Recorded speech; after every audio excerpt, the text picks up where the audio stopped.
Yeah. Back open champagne. Yeah. GMG, baby, nigga. Certainly I am on the path of a king, and tonight is no different. See the lights, cameras. Certainly I know that tomorrow is a might, so I stay up on the scene, disregard of this stuff. Certainly I'm getting better every year with every new endeavor. The greats near. Certainly Alright, y'all, welcome back to Chi-Bred World Fed TV. Got a special guest up in here today. I got my boy Torey Hughes, aka Airman Hughes, BKA my twin. Things have changed since the curls. Yeah, since the 2000 the curls, you know. Yeah, that was we was in that Duke S curl era. Straight up, that hot top fade Kane era. But welcome back, man. This is one of my good friends that served with me in the Navy on the USS Abraham Lincoln from what? You got to the boat in 2000. 2000. Yeah, on October 2000. October 2000 on my first deployment. This is basically my big little brother. You know, he's a couple months older than me. And yeah, this was my twin on the ship. Welcome to the channel, Doug. Appreciate you. For sure. Man. So I wanted to have you on here to talk about your story from the beginning, you know, right before you went to the Navy, basically. All right. Your time frame in the nav, on the ship, boot camp the ship, and then your time frame getting out, you know, and the whole demonstration with that, exactly how that went down, and just kind of go through your story, and from that point to where you at right now in life. So tell me a little bit about yourself right before you went in, man. How old you were, what state you was from. Tell the people. Oh man, seems like it's so long ago. Now you done hit that big 40 number. Yeah, 20 plus years. 20 plus years, but man, my decision to go to the Navy came. I was 17. Yeah. And I knew I didn't want to continue with school. Tired of school. Yeah. You know, so I wanted to do something different. You know, I actually went to take one of my homegirls to go take her ASVAB at the recruiter station. I had actually already taken it because that's when they was bringing it into schools. Okay. Gotcha. And when I took it at the school, so when I took her up there to go, you know, have her take her test, because she missed that time or whatever, but the recruiters was talking to me. They was like, "Oh, well, you already took your ASVAB. Let's look at your scores, see where things is at." Yeah. I was hooked on the Navy immediately. Gotcha. Immediately. But to this day, I would say that was my biggest mistake. I didn't talk to any other branch. Just strictly talk to the Navy. Okay. Yeah, actually, I talked to the Air Force. But yeah, I didn't talk to nobody else. And that was during a time where you can go to pretty much any branch. Anywhere. It didn't matter. Yeah. It didn't matter. You can negotiate your terms, essentially. Yeah. But, yeah, didn't talk to any other branch. You know, talked to the Navy, got hooked right away. Was 17, so I couldn't sign any paperwork. Yeah. So I had to go home and have my parents sign off. Yeah. And that was even actually a little bit of a struggle because my pops isn't my biological dad. Oh, okay. So my mom had to sign a waiver saying that we ain't never, but I took on his last name when I was 10 when they got married. Okay, gotcha. So I've been a Hughes for 30 years. Yeah, okay. I didn't know that. Yeah. I didn't know that. Yeah, birth certificate last name says Lacey. Yeah, I didn't know that was your real pops. It's not my biological, but he been there since I was like 1, 2. Okay, so yeah, that's pops. That's pops. Yeah. So, you know, mom's had to sign off on a waiver saying that she hasn't heard from my biological. Mm-hmm. He had to sign off saying that he was officially adopting me. Okay. And I took on the last name. So, you know, finally got both signatures. That happened in March. I wasn't supposed to go to boot camp until October. But they called me up in August and was like, "Hey, we got a spot. Yeah. You want to take it?" Right. Put in a 2-week notice at work. Yeah. Gone. And this is October. This was March of 2000. This was March of 2000. I left in August. Wasn't supposed to leave till October. Gotcha. Okay. So left a few months early, which I'm glad I did because I missed them winter months of boot camp. Yes, sir. So yes, sir. got out right when it started to turn cold. That Hawk's about to hit in Chicago. Yeah. So yeah. So that was cool. So, you know, that was pretty much it. You know, my time leading up to going into the military, you know, I was, you know, ran for Winter Ball King and different, you know, kind of stuff just to kind of gain, you know, some popularity. Some using that high school transition to adult. Exactly. Yeah, trying to be an adult. Coming into my, you know, I don't want to say adult body yet, but Yeah. you know that confidence. Yeah. You know, you finding you're yourself. finding yourself. Yeah, you finding You're yourself. finding yourself, and that's Alright, a very crucial age. Now you from Cali. Cali. I live in. I'm part of LA County, but not from LA. LA County is huge. Yeah. So I'm from a small little area about an hour north of LA called the Antelope Valley, more specifically Palmdale. I wasn't born there, but I was raised there. Yeah. Where were you born? I was born in Tarzana, California. Okay, gotcha. The Valley. All right. So graduated Palmdale High 2000. Yeah. So, you know, that's home. Always has been. You know, it's funny because I remember when I first got to the boat, you know, you tried to say where you from. I was like, oh yeah, I'm from LA. Yeah. And And then there was one dude that was from LA. Of course. Jay. Yeah. Yeah. That was like, oh, what part? Say, cuz. What part of LA you from, cuz? I was like, oh, well, Yeah, you know, actually I'm from Palmdale. Oh, that ain't LA, cuz. I know what it is. Shout out to Jay Jefferson. Yeah. I know what it is. And so I was like, yeah, but it's hard to explain where you from. Where you from? You know, when you're an hour out of the major city. Yeah, so. you know, everybody know LA. Exactly. So, And you know, so I'm closer to Magic Mountain than I am to LA because Magic Mountain is, you know, further up that way Oh too. yeah, so. I remember we took that trip. Yep. Yeah. Yep. All right. So yeah. So you left in March of 2000. You went to Chicago. You hit Great Lakes for boot camp. How was boot camp? Man, boot camp was, looking back on it now, it was funny as hell. Sure. But while you in it, you know, it's definitely a culture shock. Mm-hmm. You know, not just because of boot camp itself, military lifestyle, but you know, you just bunked up with 90 dudes from all over the country. So you was in an all male. I was in an all male division. Oh, that had to suck. So I was in that all male division. brother sister division, which See? is lovely. And that's what I'm saying. Like, Yeah. and we would see the brother sister division. We was like, dang. Oh boy, yeah, I'm sure because we was getting in them back. I bet. Back stairwells. I bet. Them last couple Yeah, weeks. man, we was just sitting up there like, Oh man, just thirsty. looking at another nigga. Just, Yeah. but no, boot camp was it was cool once I learned to not reject it, Not to try to buck the system. not try to buck the system. Yeah. And once I learned that just cruise through and it'll be over in a little bit, Yeah. it became easy. Yeah. Except for at the end, I almost got set back What you do? to P-Days. I ain't do nothing. To P-Days? Almost got set back to P-Days. There was 4 dudes in my division that got set back to P-Days, bro. Oh shit! All right, so for all my people that don't know what P-Days is your processing days. All right, so that's basically 0. You back to 0. Day 1. So this was what? Where were you at? Oh, bro, we was graduation week. Oh shit! Yes. And they was about to send you back to P-Days. They was trying to send me back to P-Days, but what the situation was, these dudes was back in the corner. They was playing cards. They was gambling. Oh shit! They had money, you know, and everything. Mm-hmm. I think I was shining my boots on like the other corner. I wasn't even part of what was going on. Okay. And I'm sitting there, and next thing I know, this water money, bow, Huh? land in my lap. Why? I guess, Lord, if you all right, Yeah. cool. Run it. So I ain't say nothing. I put the money in my locker, called it a day. Okay. So it came out that they was back there gambling, and like the chief or the petty officer, somebody came through. So they just threw the money and put the cards away. Oh. So that way there was no evidence. They sent shit to the wind. Just to the winds. Wherever it landed, it's where it went. Yeah. So I ended up with the money, so I put the money in my locker. Yeah, for sure. A couple days later, I guess somebody saw me put the money in my locker. And when they was investigating, they was like, well, Hughes got the money. So they thought I was holding the money for the game, for the situation. So, you know, they in there interviewing me. I was like, I was minding my business, shining my boots. Yeah. This money can't fall out the sky. What you want me to do? I'm running with it, I'm just run- like you would have. Just like you would have. Exactly. Okay. So they was like, well, we could send you back to P-Days, you know, Damn. but, you know, seeing that you weren't really involved and, you know, you should have turned the money in. I get that. All right, whatever. Yeah. Are you sending me back to P-Days? Like, that's... Please So, answer that. Answer that. So they ended up not sending me back, but Oh. the dudes that was actually playing cards and What happened? gambling got sent back to P-Days. Damn. They literally did boot camp twice. Damn. Oh. Twice. We had some people that they ended up getting put out for getting caught during service week. Oh. They got caught shooting dice in veg prep. They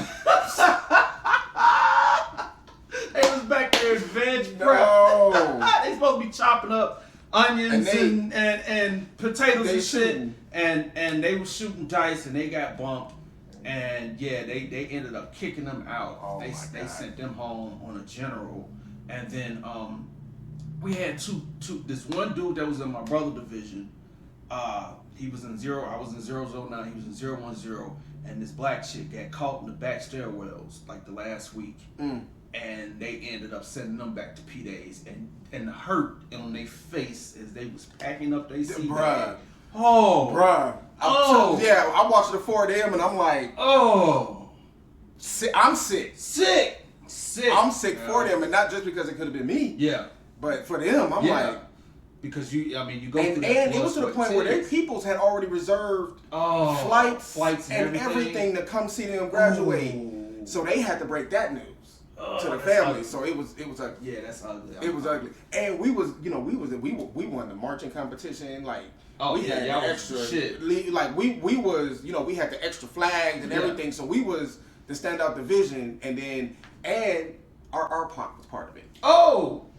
All right, y'all. RPOC is basically your leader. Mm-hmm. He's basically like your student leader. He's the one that it takes a while for them to kind of pick who the person is in the first couple of weeks, but once you have your RPOC, especially by the ending, like the last few weeks, that RPOC's been in place for a while, and he's basically your CEO. Mm-hmm. He's the man that leads you. He's the direct connect to your RDCs. And he's the man. Did the RPOC go back? RPOC went back. Oh! That's how crucial it was. Oh! Like, we had to get a new RPOC like the last week. Did the A-Rock take over? Yes. Okay. That's actually what happened. The A-Rock y'all was the executive officer. But then we had to find a new A-Rock. Damn. so who went up? The Master at Arms? It was like they did competition. They did like tryouts. Like, damn, real quick. Yeah. And did y'all go through battle stations? We went through battles. Had we go? No. Okay. No, we hadn't gone through. See, now battle stations. Did we go through battle stations yet? We might have. At least that well, battle stations. I was the APO, and we led battle stations. They had us lead battle stations. So I don't know if they might have had y'all APO lead battle stations then, so the A-Rock and the RPOC wasn't necessarily leading battle stations. We might have already gone through. Okay. Because I don't remember going through that drama of trying to figure out who was going to lead through that. I think we had already done it. But but yeah, it was such a and then we had to find somebody to do cadence and everything quick, like real fast. Like I tried it and I was like, no, this ain't for me. Yeah, I'm gonna just sit back in my spot and call it a day. Yeah, but that was a rough. But got through graduation. No doubt. Then went down to Pensacola. Yes, sir. P-Cola. That's right. Yes, sir. You got somebody else down there. Huh? You got somebody else down there in Pensacola. Oh no, is he in Pensacola? Yeah, that's where my son is at. Yeah, my son is in Pensacola right now in flight school. I ain't gonna lie, I like that base. Yeah, Pensacola, the food. Oh my God, the food in Pensacola. The sad thing first thing I got to Pensacola. Yeah. Went and bought a pair of J's. For what? Because I was stupid. This is a lesson learned. This interview is gonna be a lesson learned on what not to do. Yeah, don't do it. Don't do that. Yeah, okay. I went straight to the exchange, bought a pair of J's. Matching shorts, white tee. For no reason. I was at the club. On base. Matter of fact, I remember the first song I walked into the club was Mystical. Shake that ass. Yeah. Walked to the club. I was like, nah, I've been down for 9 weeks. Yeah. About to go here and find me something. What happened? Found me something. Okay. All right. And, but don't do that. Don't. Hold on to your money. So you went to Pensacola. You went in what? Undesignated. I went in undesignated. Okay. I just knew I wanted to be on the boat and around some planes. Yeah. But not knowing what I wanted to do, so went in undesignated. Yeah, and they sell you a good dream on going in undesignated too. They sold me a good one after I lost my A school because I actually went in as an AT. Oh, I went in as an AT and got caught at Portside in Florida in Pensacola, smoking cigarettes and drinking underage. And the XO of the base is who called me. Like I said, this whole thing is going to be what you don't do. There's a whole lot more. Yeah, there's a whole lot more to it. There's a whole lot not to do. This is just the beginning stages of. We ain't even got to our ship yet. We ain't even got to sign nowhere yet. Exactly. But yeah, oh man, the XO who was happened to be over aviation, the aviation department, and what fleet was it? I forgot, the Virginia fleet, the East Coast fleet, and now he was in Jacksonville. I mean, in Pensacola, and he's like, well, we're not gonna give you restriction. We're not gonna give you 45, but I think that you'd have a better time, and this is a white guy.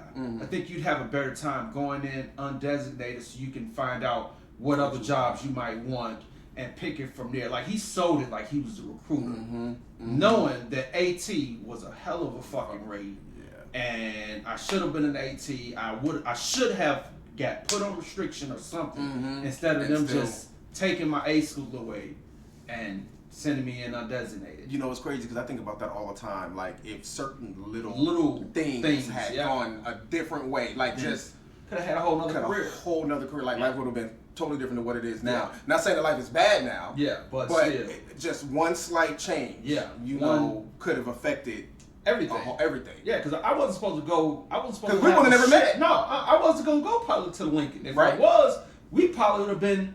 Because I graduated from boot camp in December of '99, so I was in Pensacola towards the end of December, right during Christmas stand down. Okay. So as I'm there, I'm waiting to class up. They're not sending me on leave to go back home yet. I'm waiting to class up for AT, and so they say it's a portside spot where you can go and hang out and do whatever, and I'm still in my Chicago mentality. I smoke cigarettes and drink, and he got me for both. So, but that, if I wouldn't have did that and got caught, then I would have been in A school for 9 months, and who knows if I'd end up on the Lincoln. So, exactly. You know, it was a blessing and a curse in a way. Absolutely, you know? Absolutely. Things, you know, I really believe things happen for a reason. For sure. You know, even good or bad. You know, things happen the way they're supposed to happen, and yeah, man. Like, so Pensacola, you know.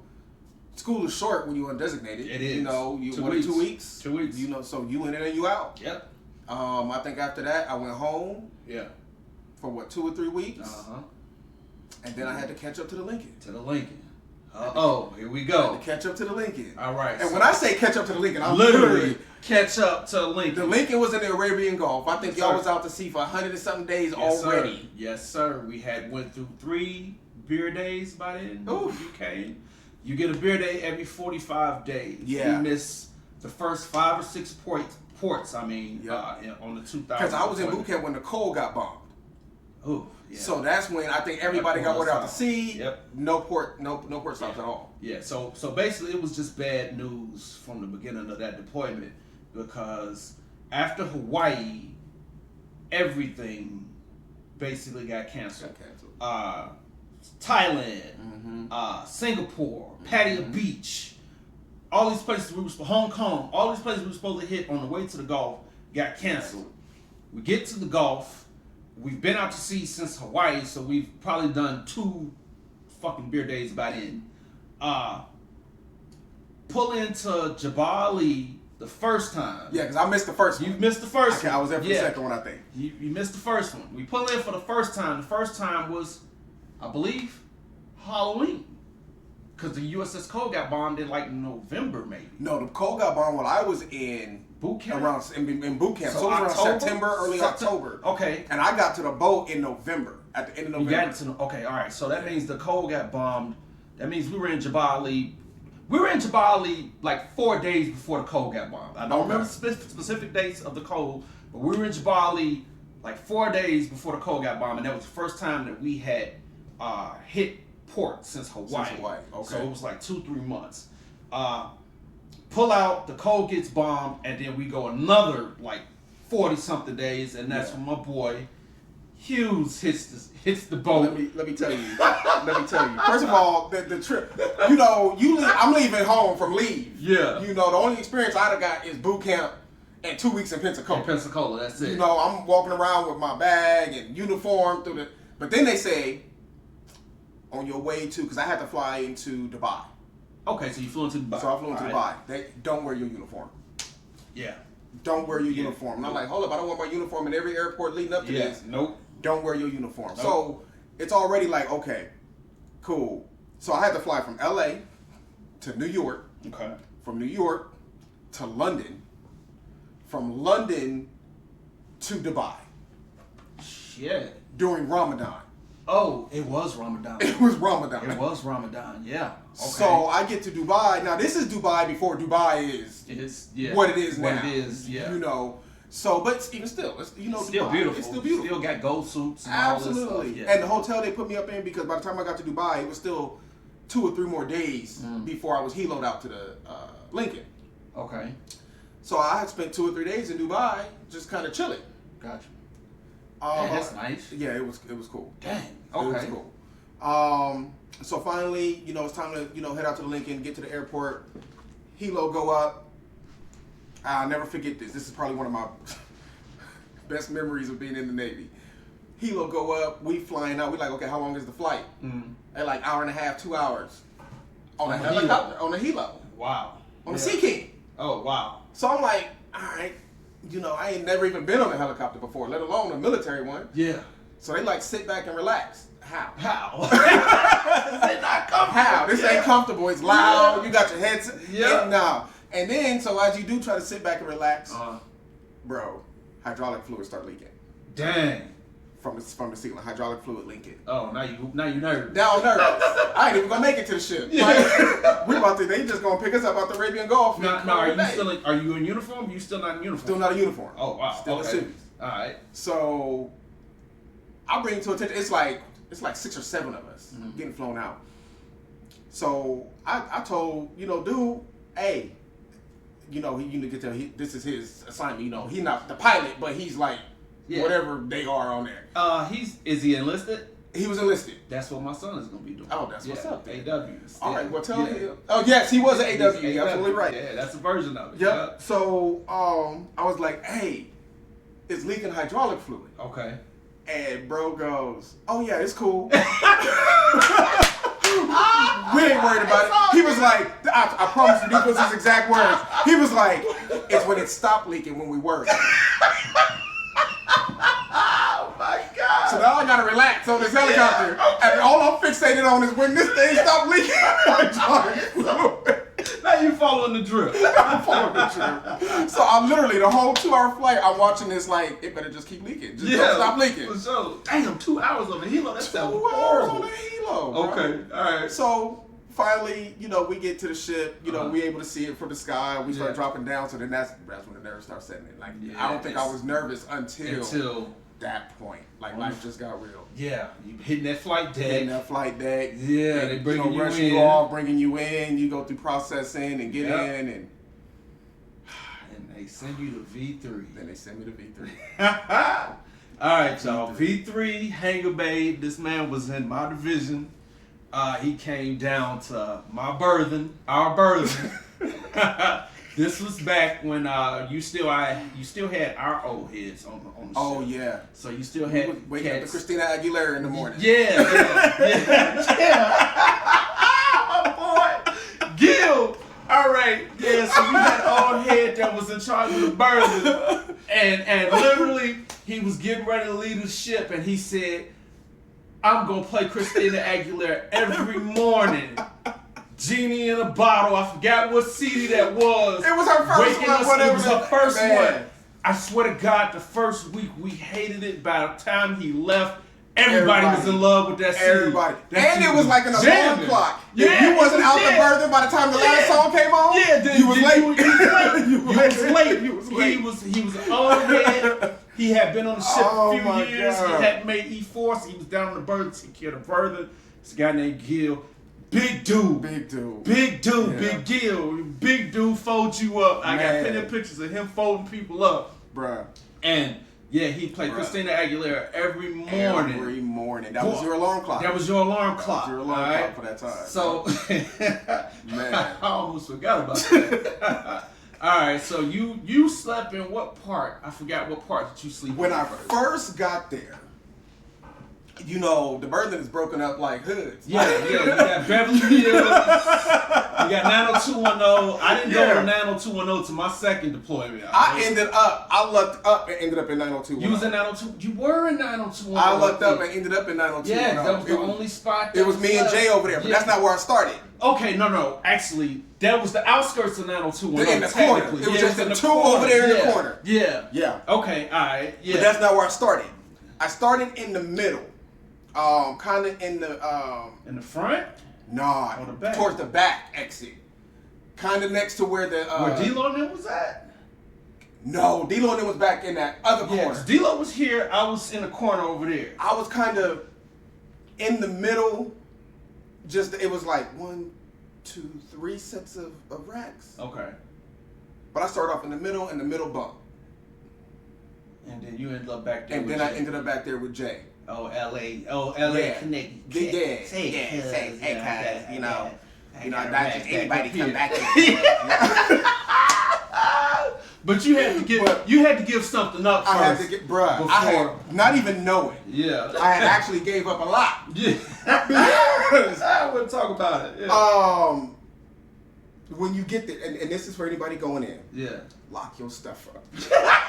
Yes, sir. Lock your stuff up. Because, you know, I'm coming from Cali. Yeah. I got my CD book that's thick. Yes, sir. You know, but I was running late one morning, so I didn't have time to put it back in my rack, and I'm thinking I just put it under my pillow. Won't nobody know. Yeah. Came back, whole CD book was gone. Gone. The whole part about it was, like 2 weeks later. Yeah. I had like an Erykah Badu live CD. Okay. Now, mind you, all my CDs gone. I'm hot. Yeah, of course. All my CDs gone.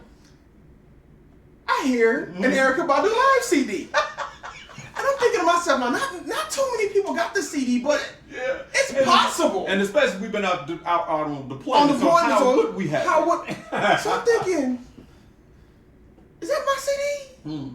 Nah, niggas ain't that bold to steal your stuff. And they're playing right in front of you.